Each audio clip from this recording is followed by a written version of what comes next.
In many ways his Cinderella story seemed destined to include an invitation to the ball of all balls. Liverpool fullback Andy Robertson will become the first Scot to feature in a UEFA Champions League final since Paul Lambert won the illustrious competition with Borussia Dortmund in 1997. Robertson was part of the Liverpool side who put Roma out of the competition at the semi-final stage last night following their 7-6 aggregate win over the Italians. Their remarkable 13-goal thriller perhaps is unconventional as Robertson's own rise to where he is now.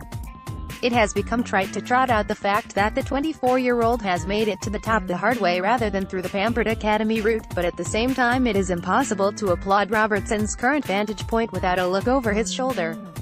Midway through the opening period, there was a point when Robertson embarked on what has become a trademark lung-bursting run all the way down the left flank, past Patrick Schick, past Alessandro Florenzi before cutting the ball back and bitingly for Sadio Mane.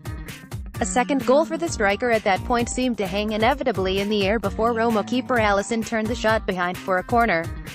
The run itself, in the semi-final of the Champions League, the most celebrated tournament in club football, was utterly fitting of the stage the Scotland internationalist finds himself on. Not that he has got there by accident.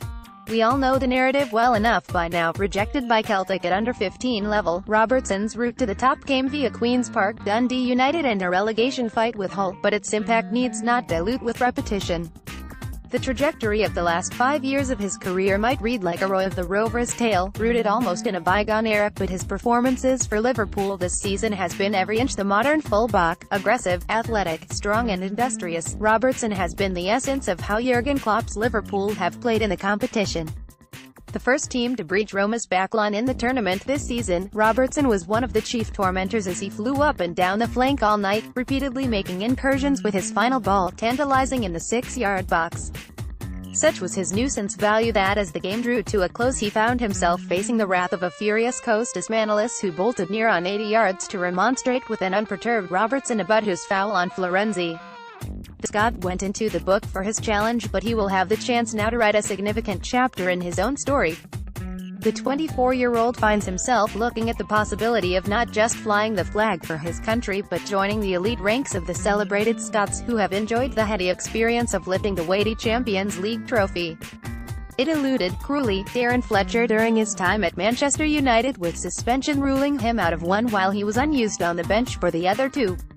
Lambert was the last of the relatively modern-day names to have enjoyed success in the tournament, but the small band who have been there reads like a football who's who. There are the Lisbon Lions, of course, and then there are the likes of Graham Souness, Kenny Dalglish, John Robertson, Steve Archibald, Alan Hansen and Pat Crerand among them.